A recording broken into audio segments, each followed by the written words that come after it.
Going on, moving meals, moving meals. What's up? We're here to talk about the Magnificent Seven, and we're the Magnificent Two. That's not what they call us. That's not what they call. No. You guys know how this works. Positive, negative, score out of 10. We're gonna eat some food. Nothing's changed. We're still poor. I'm eating yogurt. Just haven't done this in a while, but we're here and we saw a movie and we're ready to review it. What are you eating? These cheesy bread things and a can of oranges. Nice. Here we go. You want to go first? Or you want me to go first? How about you go first? I'll go first. Positives. All right. I have seen the original, the very first incarnation of the Magnificent Seven, which is Seven Samurai. It's an incredible film. I've seen the remake, the first Western, and now I've seen this. And I gotta say, man, I like Antoine Fuqua, and I liked this adaptation of the Magnificent Seven. I liked the casting. I thought it worked. I thought we were just talking off air for a second. The score I really liked. I thought they did a very good job with the score. And I remember when the second trailer came out, there was a little of a rap kind of song in it. Yeah, and I remember people were like, "What are you doing, Antoine?" And I was like, "Well, that's kind of his style and his direction, but it wasn't anywhere in here. But yet you still got his flavor. It still felt like a Antoine Fuqua movie, and I really liked that. I thought Denzel did well. I thought Chris Pratt did really well. Which I was really nervous about Chris Pratt more than anyone else in this movie. Yeah. He did really well. I really liked Ethan Hawke. Vincent D'Onofrio, I thought they went an interesting way with his character. I thought when he would show up, he would be the grizzled, really deep down, let's get this done kind of guy. And he had a little bit more high-pitched voice. He was a little bit more animated, and he was a fun character. And man, I'm not the biggest Western fan, but I'm a sucker for some Westerns, some old ones, some new ones. There's some that I really enjoy, and this is one I think I'm gonna, along with the original Magnificent Seven, or the remake Western. I really enjoyed this film. And the main girl, I really liked her. I know you were a little hit and miss. I really enjoyed her. I haven't seen her in anything else. I know her. The last big thing she did, as we were talking, was Hardcore Henry, which I didn't see, which I actually heard wasn't that bad. It was kind of unique, fun film. Mm-hmm. But I really liked her in this. It was interesting. Another thing we were talking off air is in this movie you can tell, because this is the old West, man. Women weren't supposed to show much unless they were they were in that prostitutes and in that environment and stuff like that. And the main character, it was just interesting in church scenes. She's really into with all these other men and women, and all the women are really tied up to the collar, and she's showing much more cleavage, and she looks a little bit more, and that's scandalous in this time. I just thought that was an interesting directing choice, but I thought she did really well.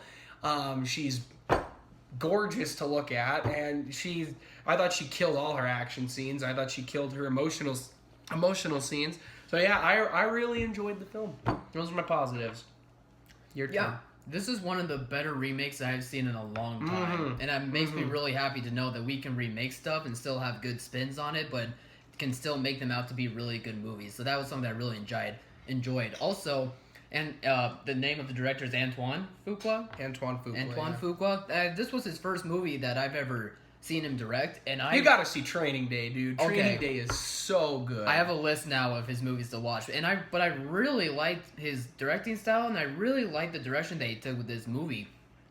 And I liked how he brought all these characters together, and I liked how they were all clicking with each other, and I really liked especially how much intense scenes there were for the most part. I thought there was a lot of setup and build up that really got you on the edge of your seat when fight scenes were gonna happen, or when two guys were dueling it out in bars and whatever. Yeah. And that's something that really took me by surprise and made me really like this particular Western even more.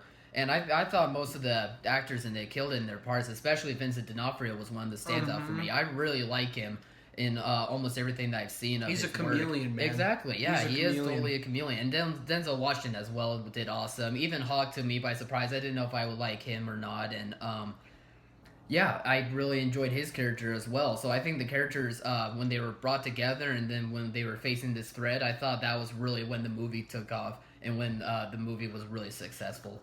I'm definitely with you on the tension. That's something I forgot to talk about. It did what great films do, but some of the old great westerns you think of do, using the music and the score and the shots and who, going back and forth and building that tension to get you on the edge of your seat. I am with you there. All right, negative time. For my negatives, let's hear it. one thing we talked about. That's probably my biggest negative is I thought the seven get together very quickly. It's very it's Denzel walks in and he's like, I'm here. Oh, you got a job? Cool. Chris, you want to come along? Neat. Oh, look, you go get this guy. I'll go get this guy, and then we're gonna run into the other couple. Like Vincent D'Onofrio, they're like, you want to go? And he just doesn't say anything, and then he leaves. And then he just shows up, and he's like, I'm So they're here. like, okay, sure, you are in then. I thought that was confusing. Yeah, so that happened a little quickly for me. A couple of the shots I thought were a little weird. There were a few shots I felt were unfocused when they should have been focused, because there was a good amount of shots that were not focused I thought made sense for the style, made sense for what you're, like, whose view we're going through. But there were a couple of close-ups, especially on Chris Pratt in the beginning, I thought didn't, like, it was a close-up on his face than somebody else, but his face looked out of focus to me, which was weird. Maybe it's just me. Maybe I'm high. I don't know. Oh, but Alex always on drugs. But that honestly was my biggest complaint. I just had fun with the film. I really got sucked into the characters, and I'm a sucker for a Seven Samurai type of story. You know, like Rogue One for the Star Wars world's going to be this year. It's going to be a Seven Samurai version of this, and I'm a sucker for people just saying that this isn't good. Let's stand up to the big giant, David and Goliath type of thing. Like, let's stand up to him and beat him. I'm a sucker for those stories, and I really enjoy that. That's my only really big negative.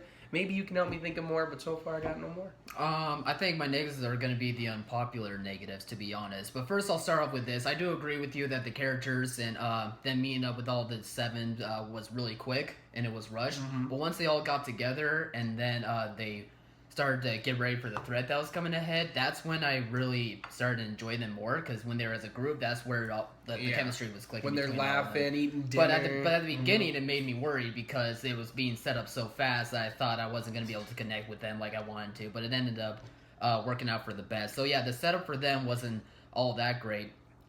And like I said, I'm going to say the unpopular thing. Chris Pratt at times annoyed me. I thought his... How? I know. Dude, that was so know. delayed. I heard you and I was like, that's fair. Wait, I Focus should on make the fun of it. yogurt first. I love yogurt. I haven't had yogurt in like No, I mean, don't get me wrong. It was great in the movie, but some of his mannerisms, his Chris Pratt mannerisms, I thought were a little bit off for this particular kind of movie, and at times they would take me out. But overall, though, he was still great in the movie. He's still a great actor. Like, I enjoy watching him in things, but I thought some of the mannerisms were really showing in this movie, and I didn't like that considering the type of movie that it was. And while you enjoyed Haley Bennett, I was kind of split down the middle on her as well. I thought there were scenes, like you said, her fighting scenes, where she was really standing out and that she was awesome in. But there were some scenes that I thought her line delivery wasn't all that good, and that she was kind of being the weakest part of the movie when she was surrounded by the cast around her. And it just got me a little bit nervous seeing how her acting talent will be in the future. But I think you're right, though. Like, we're going to see a lot of her. I'm sure that she's a great actress, but overall, like, I just wanted to see a little bit more from her when I feel like it was really split down the middle. I gotta disagree with you on both of those. Yeah. I'm gonna be honest. I know. And I don't think it's the unpopular thing to say about Pratt, because I think right now the general audience, and this is very unpopular, is actually against Jennifer Lawrence. I think now they're done with her, and I think Chris Pratt is going down that same route of got big, and now he's like, give me everything. And plus, he hit it out of the park so well with a Star-Lord kind of character that you can see that. But I don't know if that's... to me, it worked. I felt... like, I didn't feel like I was watching Star-Lord, or I didn't feel like I was watching whoever's character was in Jurassic World. But I was locked into who he was, and I thought he played the kind of conniving kind of guy who's who loves women and alcohol, but he has a good heart. I bought into it, and I bought into everything with the main actress. What's her name? Haley Bennett. I bought into everything with her. I thought she did really well. I thought all her emotional small scenes were really good. Okay. So I gotta disagree, but we like when we disagree. It happens like never. He keeps things interesting, guys. All right. Well, I'm gonna give it a score out of 10, and I'm gonna go 8 out of 10. Ooh. 8 out of 10. I really enjoyed it. I want to go see it again with my dad, who's a big Western fan. I want to just sit down again and enjoy watching these characters, save the day again. And it also makes me want to go rewatch both the original Western and the original Seven Samurai film. 8.5 out of 10. Wow, I you know. went higher? I know. You went I know, higher right? than me. No, I really enjoyed this movie. I thought it was a great remake, one of the best that we've seen in quite a while. I'm definitely It with made you me there. a fan of Anquan Fuqua. Yeah, you guys need to check out some of his work, like I'm going to in the coming future. And I thought the cast did well when they were together. They hit it out of the park. Music was great. The action scenes were great. I thought the cinematography was also really well done. It was a really well done movie. It was just small little things and the setup of the characters that were making me turned off by it. But overall, 8.5 out of 10. Go see this. It's worth it. It absolutely is in the theaters. As always, Mom, thanks for watching. We'll check you guys later. See you guys.